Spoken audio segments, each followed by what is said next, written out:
اے بنی اسرائیل، یاد کرو میری اس نعمت کو جس سے میں نے تمہیں نوازا تھا، اور اس بات کو کہ میں نے تمہیں دنیا کی ساری قوموں پر فضیلت عطا کی تھی، اور ڈرو اس دن سے جب کوئی کسی کے کام نہ آئے گا، نہ کسی کی طرف سے سفارش قبول ہوگی، نہ کسی کو فدیہ لے کر چھوڑا جائے گا، اور نہ مجرموں کو کہیں سے مدد مل سکے گی۔ یاد کرو وہ وقت جب ہم نے تم کو فرعونیوں کی غلامی سے نجات بخشی۔ انہوں نے تمہیں سخت عذاب میں مبتلا کر رکھا تھا، تمہارے لڑکوں کو ذبح کرتے تھے اور تمہاری لڑکیوں کو زندہ رہنے دیتے تھے، اور اس حالت میں تمہارے رب کی طرف سے تمہاری بڑی آزمائش تھی۔ یاد کرو وہ وقت جب ہم نے سمندر پھاڑ کر تمہارے لیے راستہ بنایا، پھر اس میں سے تمہیں بخیریت گزروا دیا،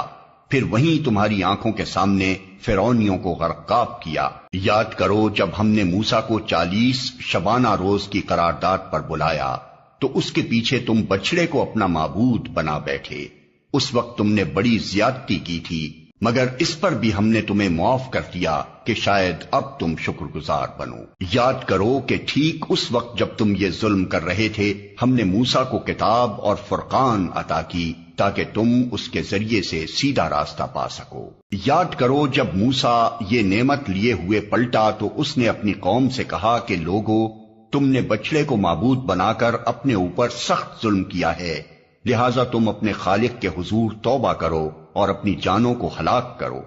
اسی میں تمہارے خالق کے نزدیک تمہاری بہتری ہے۔ اس وقت تمہارے خالق نے تمہاری توبہ قبول کر لی کہ وہ بڑا معاف کرنے والا اور رحم فرمانے والا ہے۔ یاد کرو جب تم نے موسیٰ سے کہا تھا کہ ہم تمہارے کہنے کا ہرگز یقین نہ کریں گے جب تک کہ اپنی آنکھوں سے علانیہ خدا کو تم سے کلام کرتے نہ دیکھ لیں۔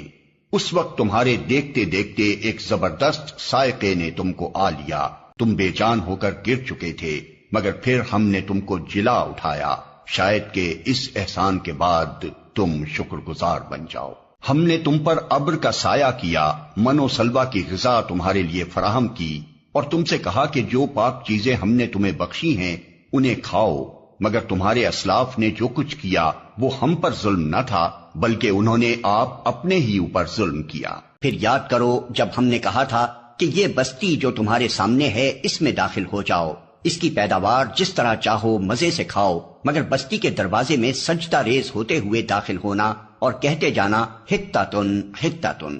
ہم تمہاری خطاؤں سے درگزر کریں گے اور نیکوکاروں کو مزید فضل و کرم سے نوازیں گے۔ مگر جو بات کہی گئی تھی ظالموں نے اسے بدل کر کچھ اور کر دیا۔ آخر کار ہم نے ظلم کرنے والوں پر آسمان سے عذاب نازل کیا، یہ سزا تھی ان نافرمانیوں کی جو وہ کر رہے تھے۔